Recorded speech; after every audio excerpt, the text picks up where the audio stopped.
میں نے ملائکہ کو ہلایا جلایا تو وہ بالکل بے سدھ تھی۔ میری تو جان نکلی۔ میں نے کہا ملائکہ، ملائکہ کیا ہوا ہے تمہیں؟ میں نے جلدی سے پانی کے چھینٹے اس کے چہرے پہ مارے تو اسے تھوڑا سا ہوش آیا۔ میں نے کہا تمہیں کیا ہوا ہے؟ کہنے لگی آپ میرے باپ نہیں ہیں، چھوڑو مجھے آپ سے بات نہیں کرنی۔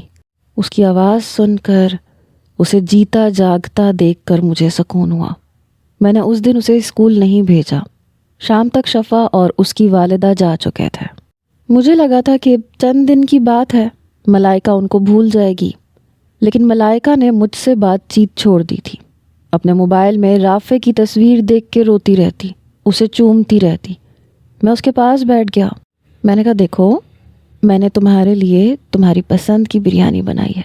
میں نے چمچ اس کے منہ کے پاس کیا۔ کہنے لگی مجھے نہیں کھانی، آپ بہت برے بابا ہیں، آپ نے رافع اور اس کی فیملی کو گھر سے نکال دیا۔ میں نے کہا بیٹا وہ ہمارے اپنے تو نہیں تھے، انہوں نے جانا ہی تھا نا، اب تم انہیں روک نہیں سکتی تھی۔ کہنے لگی آپ چاہتے تو روک سکتے تھے۔ میں نے کہا وہ کب تک رکتے، ظاہر سی بات ہے وہ ہمارے اپنے نہیں تھے۔ کہنے لگی ایک بات کہوں بابا؟ میں نے کہا ہاں کہو۔ کہنے لگی آپ شفا آنٹی سے شادی کر لیں۔ اس کی بات پہ میں اچنبھے میں آیا۔ میں نے کہا تمہارا دماغ ٹھیک ہے؟ کہنے لگی ظاہر سی بات ہے، اگر وہ ممی بنے گی تو رافع ان کے ساتھ یہاں آ جائے گا، اور پھر وہ کبھی مجھے چھوڑ کر نہیں جائیں گی، اور نہ رافع مجھے چھوڑ کے جا سکتا ہے۔ آپ کو پتہ ہے جب میں اوپر جاتی تھی تو میں نے سنا تھا آنٹی شفا آنٹی سے شادی کے بارے میں بار بار کہتی تھیں، وہ ان کی شادی کر دیں گی، کیونکہ وہ کہہ رہی تھیں کہ میں بیمار رہتی ہوں، لیکن شفا آنٹی کہتی ہیں کہ وہ شادی اسی سے کریں گی جو ان کے بیٹے کو بھی سنبھالے گا اور بالکل باپ جیسی محبت دے گا۔ اور بابا آپ یہ کر سکتے ہیں؟ میں نے کہا نہیں، میں نہیں کر سکتا، میں ذمہ داری نہیں لے سکتا میری جان۔ میں نے اس کا سر اپنے کندھے پہ رکھا، اپنے بازو پھیلا کے اسے اپنے ساتھ لگایا۔ کہنے لگی جو مجھے سنبھال سکتے ہیں تو کیا رافع کو پیار نہیں کر سکتے؟ میں نے کہا اپنی اولاد پہ پیار آتا ہے، خود بخود آتا ہے، کسی کے بچے کے ساتھ پیار کرنا پڑتا ہے، اور پیار کرنا مشکل ہے۔ پلیز انڈرسٹینڈ می، مجھے کسی بھی آزمائش میں مت ڈالو۔ میں نہیں چاہتا کہ میں کسی کے بچے کے ساتھ زیادتی کروں۔ میں نے صاف گوئی کا مظاہرہ کیا تھا، میں شاید کسی اور کے بچے کو پیار نہیں دے سکتا تھا۔ ملائکہ نے مجھے تعصب سے دیکھا۔ کہنے لگی بابا رافع تو میرا بھی سگا بھائی نہیں ہے، لیکن مجھے تو اس پہ ٹوٹ کے پیار آتا ہے۔ میں نے کہا آنے میں اور کرنے میں فرق ہوتا ہے، تمہیں آتا ہے، مجھے نہیں آتا۔ کہنے لگی آپ بہت مطلبی ہیں، بہت خود غرض ہیں۔ آپ کو پتہ ہے شفا آنٹی جو رافع کے لیے لاتی تھی میرے لیے بھی لاتی تھی، اور مجھ سے بھی پیار کرتی تھی۔ میں نے کہا پھر یہ اس کی کوئی چال ہوگی، تم نہیں جانتی آج کل کی عورتوں کو، جان بوجھ کے یہ ہتھ کنڈے اختیار کرتی ہیں۔ اسے پتہ ہے تمہارے ساتھ پیار کرے گی تو تم مجھے مجبور کرو گی کہ میں اس سے شادی کر لوں، جو کہ تم مجھے کر رہی ہو۔ اسے اپنا گھر مل جائے گا، اس کے اخراجات بنا کسی محنت کے پورے ہونے لگ جائیں گے، اس کا بیٹا بھی پلنے لگ جائے گا، اسے اور کیا چاہیے؟ میری بات پہ کہنے لگی مجھے نہیں پتا تھا کہ آپ کی سوچ اتنی غلط ہے، ویسے بھی شفا آنٹی کو آپ اچھے نہیں لگتے، آپ کی یہ غلط فہمی ہے کہ وہ میرے ساتھ پیار آپ کی وجہ سے کرتی تھیں۔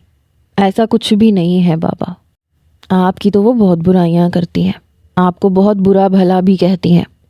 میں نے کہا تو پھر میں ایسی عورت سے شادی کیوں کروں جو مجھے برا بھلا کہتی ہے؟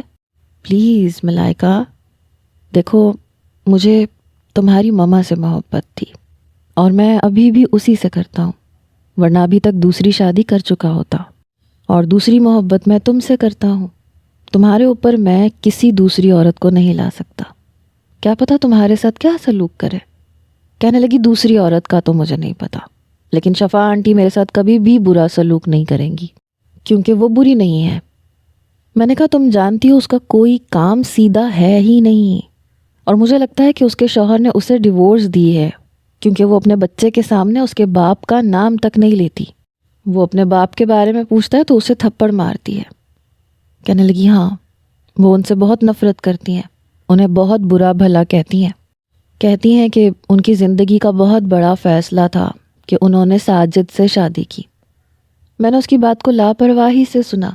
شفا کی زندگی میں کیا تھا کیا نہیں مجھے کوئی غرض ہی نہیں تھی۔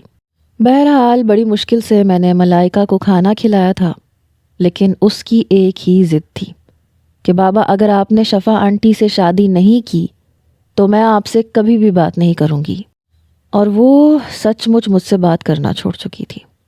کچھ دن تو مجھے لگا کہ شاید وقتی طور پہ ملائکہ کا رویہ میرے ساتھ ایسا ہے، لیکن 1 مہینہ گزر گیا تھا، وہ مجھ سے بات ہی نہیں کرتی تھی، نہ وہ ٹھیک سے کھا رہی تھی نہ پی رہی تھی۔ یہاں تک کہ پرنسپل نے بھی اس کی شکایت کی کہ آپ کی بیٹی پڑھائی پہ توجہ نہیں دے رہی ہے۔ میں نے ملائکہ سے پوچھا تو رونے لگی، کہنے لگی آپ کو پتہ ہے شفا آنٹی نے رافع کا اسکول چھڑوا دیا۔ میری بچی پھوٹ پھوٹ کے رو رہی تھی، بلک بلک کے رو رہی تھی۔ میں نے اسے اپنے ساتھ لگانا چاہا تو اس نے مجھے دھکا دے دیا۔ آپ بہت برے بابا ہیں، مجھے نفرت ہے آپ سے، آپ نے میرے بھائی کو مجھ سے چھین لیا۔ میں اسے سنبھال نہیں پا رہا تھا، وہ چیزیں اٹھا اٹھا کے میری طرف پھینک رہی تھی۔ میں نے کہا ملائکہ تمہیں کیا ہو گیا ہے؟ لیکن وہ کچھ سننے کو تیار ہی نہیں تھی۔ مجبوراً مجھے ملائکہ کو تھپڑ مارنا پڑا۔ میرا تھپڑ کھانے کے بعد وہ پھوٹ پھوٹ کے رونے لگی۔ میں اسے کبھی نہیں مارنا چاہتا تھا، نہ میں نے آج تک کبھی اس پہ ہاتھ اٹھایا تھا، لیکن وہ سنبھل ہی نہیں رہی تھی، نفرت کا اظہار کر رہی تھی۔ پتہ نہیں اسے کیوں لگتا تھا کہ مجھے اس سے محبت نہیں ہے یا میں اس کی خاطر رافع کو برداشت نہیں کر سکتا۔ پہلی بار میں نے رات بھر جاگ کر شفا اور رافع کے بارے میں سوچا تھا، اور وجہ تھی ملائکہ۔ امرین کے بعد پہلی بار شادی کے لیے اگر میں نے سوچا تھا تو ملائکہ کی وجہ سے سوچا تھا، ورنہ شفا جیسی بے ترتیب لڑکی پتہ نہیں میرے گھر میں آ کے کیا ادھم مچاتی۔ لیکن میں یہ جان گیا تھا کہ اگر میں نے شفا سے شادی نہ کی تو ملائکہ کو کھو دوں گا۔ میری بچی کی آنکھوں کے نیچے ہلکے گہرے ہونے لگے تھے، اس کی صحت گرنے لگی تھی، وہ پڑھائی میں کمزور ہونے لگی تھی، اس کا رزلٹ خراب ہونے لگا تھا، اسے ہر وقت رافع کی ہی یاد ستاتی رہتی تھی، اور مجھے یہ نہیں پتا تھا کہ وہ لوگ کہاں ہیں۔ بہرحال میں نے اسی سوسائٹی کے اسٹیٹ ایجنٹ والے سے پوچھا تو وہ کہنے لگا کہ وہ ماں بیٹی میرے پاس آئی تو تھیں، وہ یہیں سوسائٹی میں ایک چھوٹے سے فلیٹ میں رہ رہی ہیں جو کہ صرف 2 دکانوں کے اوپر بنا ہوا ہے، 1 کمرے پہ مشتمل ہے، کرایہ بھی کم ہے۔ میں نے اس سے وہاں کا ایڈریس لیا اور اس کے گھر پہنچ گیا۔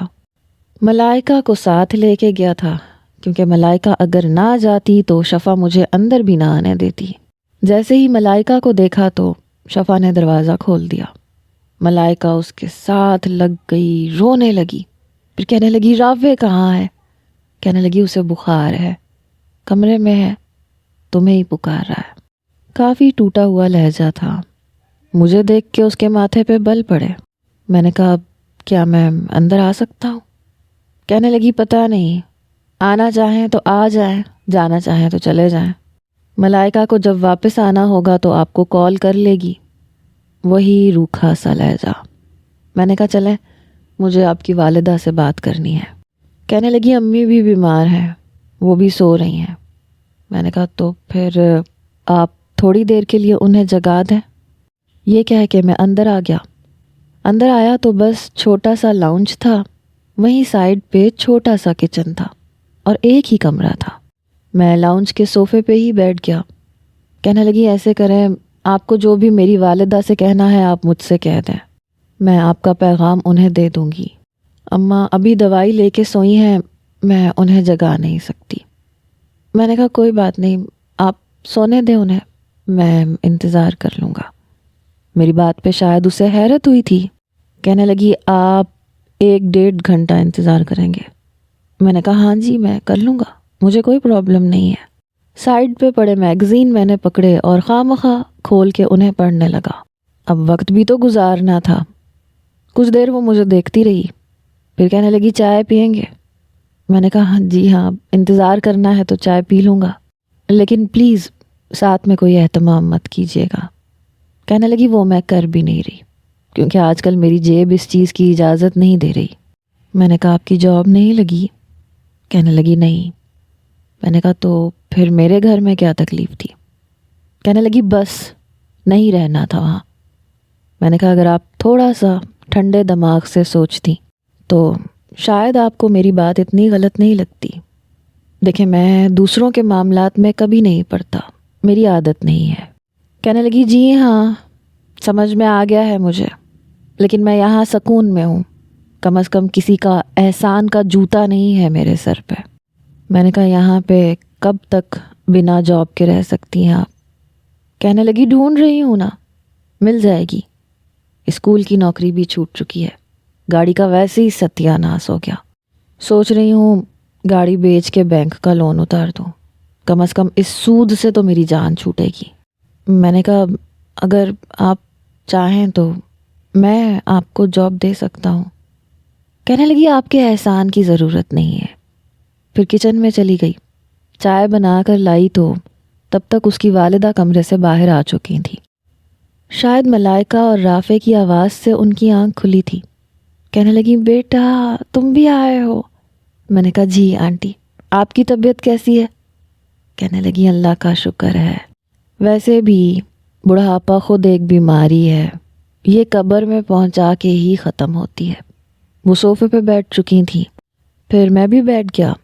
میں نے کہا وہ ایکچولی میں آپ سے بات کرنا چاہتا ہوں، اور پلیز میری بات ٹھنڈے دماغ سے سنیے گا، سوچ سمجھ کے جواب دیجیے گا۔ شفا بھی اپنی ماں کے برابر میں بیٹھ گئی، اس کی موجودگی میں مجھے بات کرنا مشکل لگ رہا تھا۔ میں نے کہا شفا آپ پلیز کمرے میں جائیں گی، میں آنٹی سے اکیلے میں بات کر لوں؟ کہنے لگی جی نہیں، جو بات کرنی ہے میرے سامنے کریں، اور دیکھیں ہم آپ کے گھر میں آ کے نہیں رہیں گے، اور نہ مجھے آپ کی جاب چاہیے۔ میں نے کہا نہیں میں یہ دونوں آفرز آپ کو نہیں دے رہا۔ پھر میں نے سوچا کہ بات تو کرنی ہے تو کر لیتا ہوں، اب ساری زندگی اس سے ڈر کے تو رہنے سے رہا، اس لیے میں نے ہمت پکڑی۔ اس کی والدہ سے کہا آنٹی میں آپ سے آپ کی بیٹی کا رشتہ مانگنا چاہتا ہوں اپنے لیے۔ میری بات پہ دونوں ماں بیٹی کو حیرت ہوئی۔ شفا کی آنکھیں زیادہ پھیلی تھیں، وہ فوراً اٹھ کے کھڑی ہو گئی۔ اے مسٹر، کیا کہا تم نے؟ شفا کی والدہ کہنے لگی شفا بیٹا اندر جاؤ۔ کہنے لگی اماں میں کیوں اندر جاؤں؟ آپ کو پتہ ہے یہ کیا کہہ رہے ہیں؟ ان کا دماغ خراب ہو گیا ہے۔ میں نے کہا کیوں؟ کسی سے شادی کرنا دماغ خرابی کی نشانی ہے؟ کہنے لگی اٹھے یہاں سے۔ پھر ملائکہ کو پکارنے لگی، ملائکہ بھی باہر آ گئی۔ کہنے لگی چلو دونوں باپ بیٹی نکلو یہاں سے۔ اس کی والدہ کہنے لگی شفا یہ کس انداز میں بات کر رہی ہو تم؟ جاؤ تم مجھے بات کرنے دو۔ کہنے لگی اماں پلیز، ان سے شادی کرنے سے بہتر میں مر جانا پسند کروں گی۔ ملائکہ کبھی مجھے دیکھ رہی تھی کبھی شفا کو۔ میں نے کہا سن لیا تم نے؟ تمہارے کہنے پہ میں نے اس الٹی کھوپڑی والی لڑکی سے شادی کے بارے میں بھی سوچ لیا تھا، لیکن جواب سن رہی ہو تم؟ میں نے ملائکہ سے سوال کیا۔ کہنے لگی تو آپ کو کس نے کہا کہ مجھ جیسی الٹی سیدھی لڑکی سے شادی کریں؟ میری کھوپڑی ایسی ہی ہے، اس سے پہلے کہ میں آپ کی کھوپڑی گھما کے رکھ دوں جائیں یہاں سے۔ میں نے کہا چلو ملائکہ۔ کہنے لگی ایک منٹ۔ پھر وہ شفا کی والدہ کے پاس چلی گئی، کہنے لگی آنٹی پلیز شفا آنٹی سے کہے نا میرے بابا سے شادی کر لیں، میں رافع کے بغیر نہیں رہ سکتی، اور آپ کو پتہ ہے نا رافع میری وجہ سے بیمار ہوا ہے، ہم دونوں بہن بھائی ایک دوسرے کے بغیر نہیں رہ سکتے، تو پھر ہمیں ایک ساتھ رہنے کا حق ہونا چاہیے۔ شفا کہنے لگی چلو چلو زیادہ ڈائلاگز مارنے کی ضرورت نہیں ہے، نکلو میرے گھر سے باہر، اور خبردار جو تم باپ بیٹی نے میرے گھر پہ قدم رکھا میں لحاظ نہیں کروں گی۔ میں نے ملائکہ کا ہاتھ پکڑا، میں نے کہا لحاظ تو آپ ابھی بھی نہیں کر رہی ہیں۔ اس کی ماں کہنے لگی شفا میں تمہارا کیا کروں، کیا کر رہی ہو تم؟ مجھے بات تو کرنے دو۔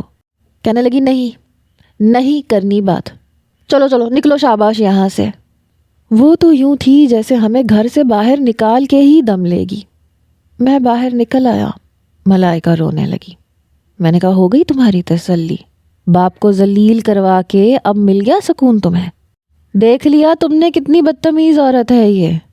میں سیڑھیاں اتر گیا، ملائکہ بھی آ گئی، میں اسے گھر لے آیا۔ مجھے لگا اب ملائکہ کا رویہ بہتر ہو جائے گا، کیونکہ میں نے اس کی خواہش کے مطابق شفا کا رشتہ تک مانگ لیا تھا، لیکن وہ ابھی بھی چپ چاپ تھی۔ میں نے کہا دیکھو اب یہ منہ بنانا نہیں بنتا، ملائکہ تمہاری خاطر میں نے سب کچھ کیا ہے۔ کہنے لگی آپ آرام سے بھی بات کر سکتے تھے، تھوڑی سی منت سماجت بھی کر سکتے تھے۔ میں نے کہا تم کیا چاہتی ہو؟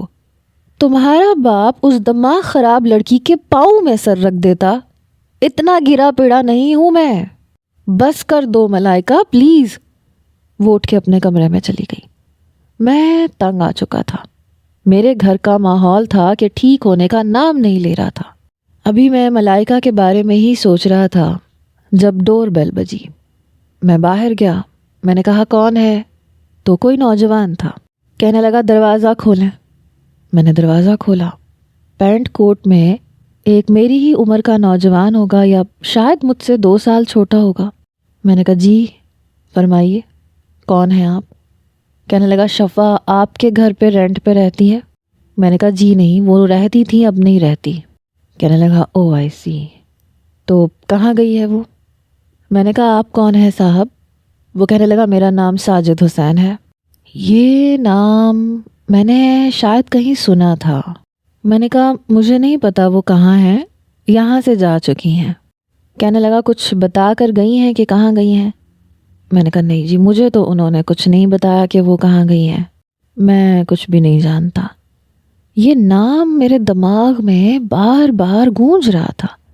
اس نے گہری سانس لی، کہنے لگا خیر ڈھونڈ لوں گا میں، جب آپ کا گھر ڈھونڈ چکا تو اس کا آخری ٹھکانہ بھی مل جائے گا۔ میں نے کہا by the way mister Sajid Hussain, آپ شفا اور اس کی والدہ کو کیوں ڈھونڈ رہے ہیں؟ کہنے لگا مجھے اس سے اپنا بیٹا واپس لینا ہے۔ تب میرا دماغ چکر کھا گیا، یعنی یہ شخص اس کا پہلا شوہر تھا۔ میں نے کہا او آئی سی۔ کہنے لگا جی، پھر وہاں سے چلا گیا۔ میں نے دروازہ بند کیا، لاؤنج میں آ کے صوفے پہ بیٹھ گیا۔ یہ شخص اب اپنا بچہ واپس کیوں لینا چاہتا ہے؟ حالانکہ یہ معاملہ میرا نہیں تھا، شفا کا تھا، اور مکمل طور پہ اس کا ذاتی معاملہ تھا۔ لیکن پھر بھی میں سوچ رہا تھا، کیونکہ رافع شفا کے لیے کیا اہمیت رکھتا تھا یہ میں دیکھ چکا تھا۔ وہ اپنے بچے پہ جان چھڑکتی تھی، اس کے بیمار ہونے پہ وہ خود مرنے والی ہو جاتی تھی، تو یہ کیوں اس معصوم کو اس کی ماں سے جدا کرنا چاہتا ہے؟ بہرحال میں اس بات کو نظر انداز کر گیا۔ انہی دنوں میں نے ایک پلاٹ خریدا تھا، لیکن وہ پلاٹ مجھے کچھ مشکوک سا لگ رہا تھا۔ کسی نے مجھ سے کہا تھا کہ ہم نے سنا ہے اس پلاٹ کے پہلے بھی 2 مالک ہیں، اس لیے میں نے سوچا کہ میں اس کی ویریفیکیشن کروا لوں۔ میں اپنے ایک وکیل دوست کے پاس چلا گیا، وہاں میں نے اسی شخص کو بیٹھے ہوئے دیکھا۔ وہ کہہ رہا تھا وکیل صاحب آپ نوٹس تیار کریں، میں اپنے بیٹے کی کسٹڈی چاہتا ہوں، مجھے میرا بیٹا چاہیے۔ میرا دوست جو کہ وکیل تھا کہنے لگا ساجد صاحب دیکھیں شفا کے پاس آپ کے پیپر موجود ہیں جس میں آپ نے صاف طور پہ لکھا ہے کہ آپ کبھی بھی ان سے ان کا بیٹا نہیں مانگیں گے، اور وہ عدالتی پرچہ ہے، اتنا آسان کام نہیں ہے۔ وہ کہنے لگا میں جانتا ہوں وہ میرے بیٹے کا خرچہ نہیں اٹھا سکتی، وہ اسے کوئی سہولت نہیں دے سکتی، خود رینٹ پہ ہے اور رینٹ ادا کرنے کے بھی قابل نہیں ہے۔ میں ایسی عورت پہ کیسے اپنا بچہ چھوڑ دوں؟ وہ کیا اس کی تربیت کرے گی؟ دیکھیں میں آپ کو خوش کر دوں گا، لیکن فیصلہ میرے حق میں ہونا چاہیے۔ آپ کچھ بھی کریں، کہہ دیں کہ اس کے پاس نہ کوئی گھر ہے نہ جاب ہے، یہ بچے کو پالنے کے لیے بالکل نااہل ہے، اس لیے بیٹا باپ کے پاس جائے گا۔ وکیل صاحب یہ داؤ پیچ کھیلنا آپ کا کام ہے، مجھے میرا بچہ چاہیے اور ہر صورت میں چاہیے۔ میرا دوست کہنے لگا ٹھیک ہے ساجد صاحب میں کرتا ہوں کچھ، میں آپ کی بات پہ غور کروں گا، بلکہ آپ کا پوائنٹ کافی مضبوط ہے۔ جب وہ عورت اپنا ہی خرچہ نہیں اٹھا پا رہی تو بچے کو کیسے پال سکتی ہے؟ وہ کہنے لگا جی بالکل، اسی بات کو آپ نے آگے رکھنا ہے، کیونکہ نوکری تو اب میں اس کی نہیں لگنے دوں گا، اسے سڑک پہ لے آؤں گا۔ مجھے اپنا بچہ ہر حال میں چاہیے، اور اس کے لیے مجھے جو کرنا پڑا میں کروں گا۔ یہ کہہ کے وہ شخص کھڑا ہو گیا۔ جب پلٹ کے اس کی نظر مجھ پہ پڑی تو ماتھے پہ بل ڈال کے چلا گیا۔ میں کامران کے ساتھ بیٹھ گیا۔ کہنے لگا ہاں وہ پیپر میں نے چیک کیے ہیں، وہ جگہ ڈاؤٹ فل ہے، میرا مشورہ ہے کہ فائق تم وہ جگہ نہ لو۔ میں نے کہا اسے چھوڑو، یہ موصوف کون تھا؟ کہنے لگا چھوڑو یار، ایسے کئی کیسز آتے ہیں۔ میں نے کہا ہاں ٹھیک ہے، لیکن یہ جس عورت کی بات کر رہا ہے میں اسے جانتا ہوں اور وہ اپنے بچے سے بہت محبت کرتی ہے۔ کہنے لگا یہ اس کا سابقہ شوہر ہے، جب اسے طلاق دی تھی تو قانونی پیپر پر یہ لکھ کے دیا تھا کہ میں بچے کو کبھی بھی اپنی بیوی سے نہیں چھینوں گا، لیکن موصوف نے جس سے شادی کی ہے وہ اس کی محبت تھی، لیکن اس خاتون کو اولاد نہیں ہو سکتی، اس لیے اب اسے اپنا بچہ یاد آ رہا ہے، اس لیے پہلی بیوی کو پریشرائز کرنا چاہتا ہے۔ میں نے کہا اچھا؟ میں نے کہا اور اس لڑکی کا کیس کیسے مضبوط ہو سکتا ہے؟ کہنے لگا اگر وہ کسی ایسے شخص سے شادی کر لے جو ویل سیٹلڈ ہو اور اس چیز کی گواہی دے کہ وہ اس کے بچے کا خرچہ اٹھائے گا تو وہ اپنی ماں کے پاس رہ سکتا ہے، پھر اس پیپر کی ویلیو ہوگی جو اس موصوف نے اپنی بیوی کو لکھ کے دیا تھا۔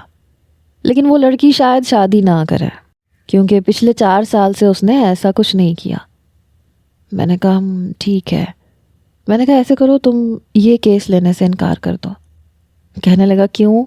وہ منہ مانگی قیمت دینے کو تیار ہے۔ میں نے کہا یار تم مجھ سے پیسے لے لینا۔ کہنے لگا تم جیسے کنجوس سے۔ کیا ہو گیا فائق، کون ہے یہ لڑکی جس کی خاطر تمہاری جیب میں سے نوٹ نکلنے والے ہیں؟ میں نے کہا یار بتا دوں گا تمہیں، فی الحال تم اس کو منع کر دو۔ کہنے لگا ٹھیک ہے کر دیتا ہوں منع، لیکن مجھے تم سے پیسے نہیں چاہیے، دوستی کی خاطر اتنا تو کر ہی سکتا ہوں۔ میں نے کہا تم اب اس لڑکی کی فیور میں کیس لڑو گے؟ کامران کو حیرت ہوئی، کہنے لگا کیوں؟ تم ایسا کیوں چاہتے ہو؟ میں نے کہا وہ بھی میں تمہیں بتا دوں گا۔ میں وہاں سے باہر نکلا، سیدھا شفا کے گھر گیا۔ اس بار دروازہ اس کی والدہ نے کھولا۔ میں نے کہا کیا میں اندر آ سکتا ہوں؟ وہ بے حد پریشان لگ رہی تھی۔ کہنے لگی ہاں بیٹا آ جاؤ۔ ملائکہ نہیں آئی؟ میں نے کہا نہیں میم، آپ سے کوئی ضروری بات کرنے آیا تھا۔ تبھی شفا بھی باہر آ گئی، رو رہی تھی۔ مجھے دیکھ کے اپنے آنسو صاف کر کے کہنے لگی تم پھر آ گئے؟ دیکھو میری زندگی میں پہلے سے بہت پریشانیاں ہیں، میری پریشانیوں کو بڑھانے کی ضرورت نہیں ہے، میں تم جیسے کسی بھی عاشق کا یقین نہیں کر سکتی۔ میں نے کہا میں عاشق ہوں بھی نہیں، سمجھی نا؟ اگر میں یہاں تمہارے در پہ آیا تھا تو اپنی بیٹی کی وجہ سے آیا تھا، اور آج تمہارے بیٹے کی وجہ سے آیا ہوں۔ میں خود بخود اندر آ گیا۔ وہ حیرت سے مجھے دیکھ رہی تھی۔ میں نے کہا تمہارا شوہر آیا تھا میرے گھر پہ، تمہارا سابقہ شوہر ساجد حسین۔ کہنے لگی اچھا تو تم نے اسے میرا پتہ بتایا ہے؟ میں نے کہا بالکل بھی نہیں، جیسے اس نے میرا پتہ حاصل کر لیا، تم تک پہنچنے کے لیے تمہارا پتہ بھی حاصل کر لیا ہوگا، کیونکہ اسے لگا تھا کہ شاید تم رینٹ پہ میرے گھر پہ رہتی ہو۔ بہرحال میں نے تمہارا پتہ نہیں بتایا، لیکن اس کے لیے تمہارا پتہ لگانا مشکل نہیں ہے۔ دیکھو وہ تم پہ کیس کرنا چاہتا ہے۔ کہنے لگی جانتی ہوں میں، نوٹس بھیجا ہے اس نے۔ میں نے کہا وہ تم سے تمہارے بیٹے کی کسٹڈی مانگ رہا ہوگا۔ کہنے لگی تمہیں کیسے پتا؟ میں نے کہا اب سکون سے بیٹھو تو میں تمہاری مدد کر سکتا ہوں۔ کہنے لگی تم کیا کرو گے؟ میں نے کہا دیکھو میرا ایک دوست ہے، وکیل ہے، یہ اسی کے پاس آیا تھا، کہہ رہا تھا کہ جتنے پیسے لگتے ہیں میں دینے کو تیار ہوں، لیکن اسے اپنے بیٹے کی کسٹڈی چاہیے۔ وہ کہنے لگی میں مر کے بھی ایسا نہیں کروں گی، میں اپنے بچے کو لے کے کہیں بھی چلی جاؤں گی۔ میں نے کہا کب تک بھاگو گی؟ اور بھاگنے کی صورت میں پولیس تمہارا پیچھا کرے گی اور یہ شخص تمہیں نہیں چھوڑے گا۔ کہنے لگی پھر میں کیا کروں؟ میں اپنا بچہ نہیں دے سکتی، اور اسے اب اپنا بچہ یاد آ رہا ہے۔ میں نے کہا ہاں کیوں یاد آ رہا ہے یہ بھی میں جانتا ہوں۔ وہ مجھے حیرت سے دیکھنے لگی۔ یہ تم میری لائف میں اتنا گھسنے کی کوشش کیوں کر رہے ہو؟ میں نے کہا کیونکہ جس وکیل کے پاس یہ گیا تھا وہ میرا دوست تھا، اس لیے مجھے ساری بات کا پتہ چل گیا ہے۔ میں تمہیں اپنے دوست کے پاس لے جاتا ہوں، وہ بغیر فیس کے تمہارا کیس لڑے گا۔ کہنے لگی اور آپ یہ مہربانی مجھ پہ کیوں کر رہے ہیں؟ میں نے کہا اس لیے کہ میں جانتا ہوں کہ اولاد کیا ہوتی ہے اور اولاد کا دکھ کیا ہوتا ہے. میری بیٹی میرے لیے کیا ہے یہ میں اچھے طریقے سے جانتا ہوں، اور تمہارا بیٹا تمہارے لیے کیا ہے یہ میں محسوس کر سکتا ہوں. دیکھو مجھے تم سے کوئی طوفانی محبت نہیں ہے شفا، بلکہ محبت ہے ہی نہیں. میں جھوٹ نہیں بولوں گا، میں یہاں ملائکہ کے مجبور کرنے پہ آیا تھا، کیونکہ وہ رافع کے بغیر نہیں رہ سکتی، اور تمہارا بیٹا بھی میری بیٹی کو اپنی بہن سمجھتا ہے، وہ بھی اس کے بغیر نہیں رہ سکتا، یہ تم بھی جانتی ہو. لیکن فی الحال اس بات کو ایک سائڈ پہ رکھ کے بات کریں تو اس وقت تمہارا مین مسئلہ ہے تمہارا بیٹا رافع، جس کی کسٹڈی تمہارا سابقہ شوہر مانگ رہا ہے، اور میں یہ نہیں چاہتا کہ تمہارا بچہ تم سے جدا ہو. کہنے لگی بہت شکریہ میری اتنی مدد کرنے کا، آپ ابھی میرے ساتھ چلیں، میں آپ کے وکیل دوست سے بات کر لیتی ہوں، اور جب میرے پاس پیسے ہوں گے تو میں آپ کے پیسے اتار دوں گی. میں نے کہا نہیں مجھے پیسے نہیں چاہیے، فی الحال تم چلو میرے ساتھ. وہ فوراً سے تیار ہو گئی. پھر کہنے لگی اماں دروازہ پیچھے سے لاک کر دیجیے گا، اور اگر ساجد آئے تو آپ دروازہ نہیں کھولیں گی. آنٹی کہنے لگی تم بے فکر رہو، اگر اسے بدماشی کرنی ہوتی تو ابھی تک بچہ لے جا چکا ہوتا، وہ کورٹ کے ذریعے سے بچہ لینا چاہتا ہے. وہ کہنے لگی میں ایسا کبھی نہیں ہونے دوں گی. وہ میرے ساتھ کامران کے پاس چلی گئی. کامران نے جب اسے مسئلے کا حل بتایا تو وہ سوچ میں پڑ گئی. دیکھیں وکیل صاحب، اول تو کوئی شخص مجھ سے شادی صرف اس وجہ سے نہیں کرنا چاہے گا کیونکہ میں اپنے بیٹے کو اپنے ساتھ رکھنا چاہتی ہوں. انہیں مجھ سے شادی کرنے پہ اعتراض نہیں ہے، بس میرے بچے کو ساتھ رکھنے پہ اعتراض ہے. کون ہوگا جو میرے بیٹے کی ذمہ داریاں اٹھائے گا، یا آپ کو یہ سیکیورٹی کے طور پہ لکھ کے دے گا کہ وہ میرے بچے کے سارے اخراجات اٹھائے گا، اسے سنبھالے گا، باپ جیسی ذمہ داریاں نبھائے گا. کامران میری طرف دیکھنے لگا. میں نے کہا وہ اگر تم چاہو تو شفا میں ایسے کر سکتا ہوں. اس نے بڑے غصے اور تیکھے سے انداز میں مجھے دیکھا. اچھا تبھی میں کہوں تم جیسے خود غرض شخص کو مجھ جیسی لڑکی سے ہمدردی کیوں ہو رہی ہے؟ اب سمجھ میں آیا مجھے، تم مجھے وکیل کے پاس اس لیے لائے تھے. وہ فوراً سے کھڑی ہو گئی. میں نے کہا دیکھو سوچ سمجھ کے جانا، تم جس وکیل کے پاس بھی جاؤ گی وہ یہی حل بتائے گا، اور میرے علاوہ تمہارے پاس کوئی آپشن نہیں ہے. اور میں یہ سب کچھ صرف ملائکہ کے لیے کر رہا ہوں تاکہ میری بیٹی تمہارے بیٹے کے ساتھ خوش رہ سکے، اور میرا گھر مجھے گھر لگے، کیونکہ وہ کچھ کھا پی نہیں رہی ہے، بس روتی رہتی ہے، خود کو کمرے میں بند رکھتی ہے. دیکھو ہم دونوں کا رشتہ مجبوری والا ہو سکتا ہے، لیکن تم بھی اپنے بیٹے کی وجہ سے مجبور ہو اور میں بھی ملائکہ کی وجہ سے. تم اچھے طریقے سے سوچ لو. میں لیٹر لکھنے کو تیار ہوں، لیکن اس سے پہلے نکاح کرنا ضروری ہے کیونکہ نکاح نامہ ساتھ اٹیچ ہوگا. اگر پہلی پیشی سے پہلے یہ سب کچھ ہو جائے تو پہلی ہی پیشی پہ تمہارا سابقہ شوہر تم سے ہار جائے گا، تم اسے مات دے سکتی ہو. بہت اچھے طریقے سے سوچ لو شفا. پتہ نہیں کیوں لیکن وہ جا نہیں پائی کیونکہ مجبور تو وہ تھی. میں نے کہا وہ یہ بھی کہہ رہا تھا کہ تمہاری کوئی نوکری نہیں لگنے دے گا. میں جھوٹ نہیں بول رہا، تم کامران سے پوچھ سکتی ہو. کامران کہنے لگا جی ہاں وہ ایسا ہی کچھ کہہ رہا تھا. دیکھیں آپ کے پاس یہی ایک راستہ بچتا ہے مس شفا، جس کی بیسس پہ آپ کا یہ قانونی پرچہ کام آ سکتا ہے، جس پہ آپ کے شوہر نے لکھ کے دیا ہے کہ وہ آپ کا بچہ آپ سے نہیں لے گا. ورنہ اس کے پاس بہت مین ریزن ہے، کیونکہ آپ آگے ہی رینٹ پہ رہ رہی ہیں، آپ جاب لیس ہیں، ایسے میں آپ اپنا خرچہ پورا نہیں کر سکتی تو بچے کا خرچہ کیسے پورا کریں گی؟ وہ بے بسی سے کرسی پہ بیٹھی اپنے آنسو صاف کرنے لگی. کہنے لگی آپ نکاح کروا دیں. کامران نے اسے حیرت سے دیکھا. کیا مطلب؟ کہنے لگی میں ان سے کورٹ میرج کرنے کو تیار ہوں، اور ابھی اسی وقت تیار ہوں، لیکن میں ساجد حسین کو کبھی بھی جیتنے نہیں دوں گی. بہرحال کامران کہنے لگا اب اس طرح سے نکاح نہیں ہوتا، ابھی آپ گھر جائیں. پھر مجھ سے کہنے لگا کل اپنے ساتھ 2 گواہوں کو لے کے آنا. میں نے کہا ٹھیک ہے. دونوں ہی کمرے سے باہر چلے گئے. میں نے کہا چلو تمہیں گھر تک چھوڑ دیتا ہوں. چپ چاپ وہ میری گاڑی میں آ کے بیٹھ گئی، لیکن سوں سوں کر کے روئے جا رہی تھی. کہنے لگی دیکھو میں یہ شادی مجبوری میں کر رہی ہوں. میں نے کہا میں نے بھی تم سے شادی کسی عاشقی میں نہیں کرنی. میری مجبوری میری بیٹی ملائکہ ہے. کہنے لگی میری مجبوری وہ کمینہ ہے، ورنہ میں کبھی تم جیسے شخص سے شادی نہیں کرتی. میں نے کہا میں بھی کبھی تم جیسی لڑکی کو برداشت نہیں کر سکتا، سمجھی نا. کہنے لگی دیکھو میں بہت کلیئرلی تم سے یہ بات کہہ رہی ہوں، یہ شادی ہم دونوں کی مجبوری ہے، اس لیے زیادہ میرا شوہر بننے کی کوشش مت کرنا، نہ مجھ سے ایسا کوئی حق مانگنا.